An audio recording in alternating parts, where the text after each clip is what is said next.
Praise the lord. పునరుద్ధానుడైన యేసుక్రీస్తు నామములో మీ అందరికీ నా శుభాలు. దేవుడు మీ అందరినీ ఆశీర్వదించునుగాక. అనుదిన వాత్సల్యత అనునేటి వాక్య ధ్యానాంశాన్ని ఉదయకాలం ధ్యానించుకుందాం రండి.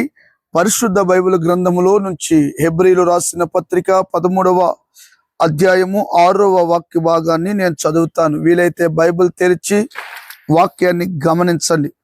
కాబట్టి ప్రభు నాకు సహాయుడు, నేను భయపడను, నరమాత్రుడు నాకేమి చేయగలడు అని మంచి ధైర్యంతో చెప్పగలవారమై ఉన్నాము. యేసయ్యకి మహిమ కలుగును గాక. ప్రియమైన దైవ జనాంగమా, దేవుని పిల్లలారా, ఈ చదవబడిన వాక్య భాగంలో నుంచి సూటిగా ఒక ప్రశ్న నా దేవుడు నీ కుటుంబాన్ని, నీ పిల్లలని, నీ వ్యవస్థను ఉద్దేశించి మాట్లాడుతున్నాడు. కాబట్టి ప్రభు నాకు సహాయకుడు, నేను భయపడను. ఈ రోజున సహాయం చేసే దేవుడు నీకుండగా ఎందుకు నువ్వు భయపడుతున్నావు? కాపాడే దేవుడు నీకుండగా ఎందుకు కంగారు పడుతున్నావు? ధైర్యపరిచే దేవుడు నీకుండగా ఎందుకు అధైర్యపడుతున్నావు? నడిపించే దేవుడు నీకుండగా ఎందుకు నువ్వు తడబడుతున్నావు? ఇవదే కాలం దేవుని ప్రజలారా, నిన్నే ఉద్దేశించాడు, నీ కుటుంబాన్నే ఉద్దేశించాడు. ఏంటి కాదనుకుంటున్నావా? నిజం, ఇది కల కాదు, నిజం. కల కనిని వారి వలె ఉన్నామంటున్నారు కదా, ఇది కల కాదు, నిజం. మన దేవుడు నిజం, నిజ స్వరూపుడు, నిత్య స్తోత్రార్హుడు. నీతో ఈ ఉదయకాలం ప్రమాణ రీతిగా మాట్లాడుతున్నాడు. నేను నీకు సహాయకుడిగా ఉంటాను, భయపడకు. నరులు మనల్కి ఏం చేయగలరు? అది గమనించిన వ్యక్తి అంటాడు, 10,000 మంది దండెత్తి నా మీదకి వచ్చిన అపాయము నా యొద్దకు రాదు, నేను దేనికి భయపడను. దేవుని బిడ్డలారా, విన్నారు కదూ? దేవుడు మనము సహాయకుడిగా చేసుకోగలిగితే ఆయన నీ ప్రతి భయములన్నిటి నుండి విడిపిస్తాడు. ఈ రోజున సహాయం కొరకు ఎవరి దగ్గరికి వెళ్తున్నావు? సహాయం కావాలని ఏ కోర్టు మెట్లు ఎక్కావు? సహాయం కావాలని ఏ డాక్టర్ దగ్గరికి వెళ్ళావు? సహాయం చేయమని ఏ అధికారుల దగ్గరికి వెళ్ళావు? సహాయం చేయమని ఏ బలం, కన్నబలం, గుండె బలం, ధనబలం కలిగిన వారి యొద్దకు వెళ్ళి మొరపెడుతున్నావు? నా ఈ ఉదయకాలం నా దేవుడు నీ కుటుంబాన్ని ఉద్దేశించి, తమ్ముడా నిన్ను ఉద్దేశించి మాట్లాడుతున్నాడు. ప్రియమైన తల్లి, నిన్నే ఉద్దేశించి మాట్లాడుతున్నాడు. నన్ను కాదులే అనుకోవద్దు, నీ కొరకే ప్రభు మాట్లాడుతున్నాడు. ఏమని మాట్లాడుతున్నాడు? సహాయము చేసే దేవుడు నీకున్నాడు, భయపడకు. ఈ రోజున భూప్రపంచంలో దేవుళ్ళు, దేవతలు అనబడుతున్న వారు ఎందరెందరో ఉన్నా, నాకు అది ఇవ్వండి, నాకు ఇది ఇవ్వండి, ఇది చేయండి, అది చేయండి అని అడిగేవారే తప్ప ఎవరైనా నేను నీకు సహాయం చేయగలను, నువ్వు ఏ స్థితిలో ఉన్నా, ఏ పరిస్థితిలో ఉన్నా నేనే నీకు సహాయం చేస్తానని చెప్పగలిగిన నాథుడు ఎవరు కనబడటం లేదు కదా. ఎవరు స్నేహితుడైనా, ఎవరు బంధువులైనా ఆశించేవారే గాని, అభిలాషించే వాళ్ళే గాని సహాయం చేసే వాళ్ళు ఎవరైనా ఉన్నారా? తల్లి, భయపడొద్దు నాయనా. తండ్రి, దిగులు చెందకు. వాగ్దానం చేసిన వాడు నమ్మదగిన దేవుడు అంటాడు. నేను నీకు సహాయం చేయబోతున్నాను. దేవుడు ఆశీర్వాదించిన అన్న భయముతో ఇంటిని విడిచిపెట్టి వెళ్ళాడు యాకోబు గారు. భీకర ధ్వని కలిగిన ఎడారులో కూర్చొని కంగారు పడిపోతున్నాడు. ఆ రాత్రి భయం, చీకటి, ఏం చేయాలో అర్థం కాని పరిస్థితి. ఇక ప్రాణం ఉక్కిరి బిక్కిరి అయిపోతుంది.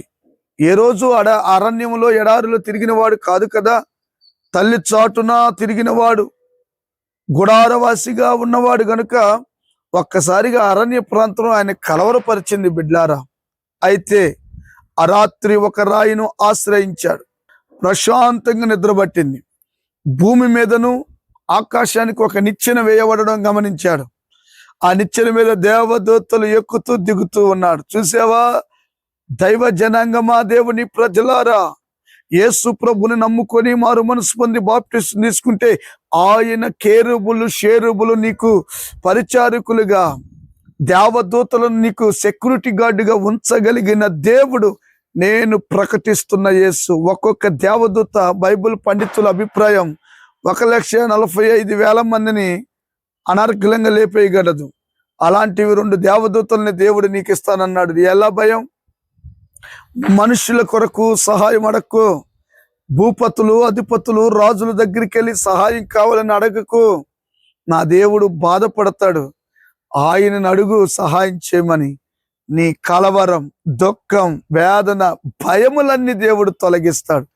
అయితే నీవు చేయవలసిన పనేంటో తెలుసా? అతన్ని నువ్వు ఆశ్రయించాలి. అతగాన్ని నువ్వు ఎవరో మన దేవుణ్ణి మీరేం చేయాలి తెలుసా? కౌగిలించుకోవాలి, దేవుణ్ణి హత్తుకోవాలి, దేవుణ్ణి స్మరించాలి. అప్పుడు ఆయన నిన్ను ఎత్తుకోవడం ప్రారంభిస్తాడు. ఆ రాత్రి భయములన్నీ కొట్టివేసి ఆనందంతో యాకోబుని అక్కడి నుంచి నడిపించి సమృద్ధితో కాపాడి తీసుకుని వచ్చాడు. అన్నారు కదా, నువ్వు వెళ్ళిపోతున్నావని కంగారు పడుకో, మరలా తిరిగి వస్తావు. ఈ లోకంలో మరలా మనం బ్రతుకుతున్నాం, తిరిగి మరలా మనం పరలోకం వెళ్ళాలి, నరకానికి కాదు. గనుక నాకెవరు సహాయం చేయట్లేదు అని బాధపడక, సహాయం చేసే దేవుడు చేతులు చాపి పిలుస్తున్నాడు. ఆయన మీద నువ్వు ఆధారపడగలిగితే, విశ్వసించగలిగితే, నీ భారం ఆయనకి చెప్పగలిగితే, ఆయన నీ భయాలన్నీ తొలగించి నిన్ను సమృద్ధితో నింపునుగాక. యాకోబు భయాన్ని తొలగించి క్షేమంగా తోడుకొని వెళ్ళి సమృద్ధి సిరి సంపదలతో నడిపించిన దేవుడు ఏ అన్న కొరకు భయపడి వెళ్ళాడో ఆ అన్న దగ్గరికి సమృద్ధిగా వచ్చాడు. నేనంట ఈ వాక్యం వింటున్న నీ జీవితంలో నా దేవుడు అలాంటి అద్భుతములు చేసి ఒక స్థిర స్తంభముగా, లైట్ హౌస్గా, నీవే ఒక దీపముగా నా దేవుడు ఆశీర్వదించి బలపరుచునుగాక. ఆమెన్. తలలు వంచండి, చిన్న ప్రార్థన చేసుకుందాం.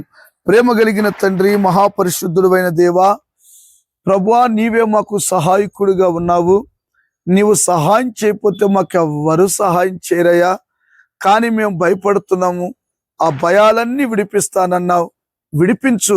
ఎవరు భయంతో ఉన్నారో, ఎవరు సహాయం కొరకు ఎదురు చూస్తున్నారో, మనుషులను కాక నిన్ను సహాయం అడిగి నిన్నే ఆశ్రయించి నీ మీద ఆధారపడి యాకోబులుగా సమస్త దీవెనలు పొందుకున్నట్లుగా సహాయం చేయమని యేసు నామమున అడిగి పొంది నాము తండ్రి. Amen. Thank you. God bless you. దేవుడు మీ అందరినీ ఆశీర్వదించునుగాక. అనుదిన వాత్సల్యత అనే ఈ కార్యక్రమాన్ని వింటున్నారు కదా, అనేకులకు షేర్ చేయండి, తెలియపరచండి. ఏదైనా మీ ప్రత్యేక సమస్యలు ఏమైనా ఉంటే మా కామెంట్ బాక్స్ లో తెలియచేయండి. అయ్యా, మేము చెప్పలేం కదా, వ్యక్తిగత సమస్య అంటే నా ఫోన్ నెంబర్ ఉంటుంది, నాకు ఫోన్ చేయండి, నేను మాట్లాడి మీకు ప్రార్థన చేస్తాను. యేసయ్య మీ అందరినీ దీవించును గాక. ఆమెన్. ఆమెన్.